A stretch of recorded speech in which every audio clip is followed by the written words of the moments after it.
Current taken-for-granted assumptions. Have you ever thought about why things happen or why you act in certain ways towards things? It's a deep and strange question, and yet we don't ask it often enough. A lot of how we see the world are based on our experiences, which in turn are fundamentally built on current taken-for-granted assumptions we hold. What is current taken-for-granted assumptions? Assumptions are the underlying drivers that influence how we think, feel and act. Often there are multiple assumptions at play at any one time about any particular problem, issue or challenge. Some assumptions have lasted the test of time, because they are fundamental to the human condition, yet others, for rightly or wrongly, remain in our daily lives and influences how we make sense of the world.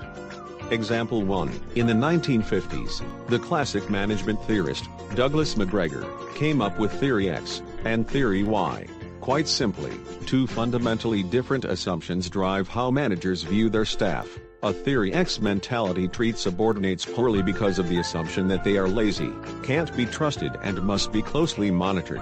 Theory Y, on the other hand, view employees as engaged, motivated, trustworthy and reliable. Example 2.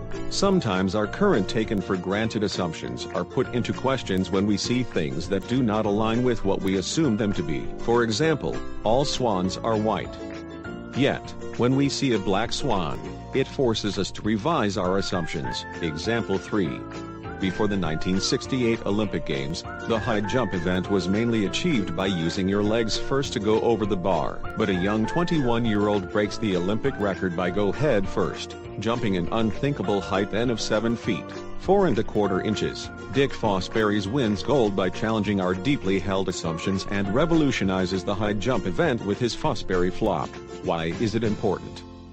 Even when we become aware of our own assumptions and those of others, it may not mean that these assumptions about the world are right or updated. This is precisely why we need to be looking at the current taken-for-granted assumptions of what works and what doesn't work. Only then will we know if they are false, faulty, or just plain absurd and hence in need of revision and updated. How to practice and apply it. Think about a really tough unsolved problem, issue or challenge you are currently facing. What assumptions do you have about why it is still not solved or at least better managed?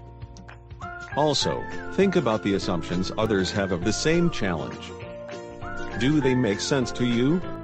Do we need to revise them given the changes of our times?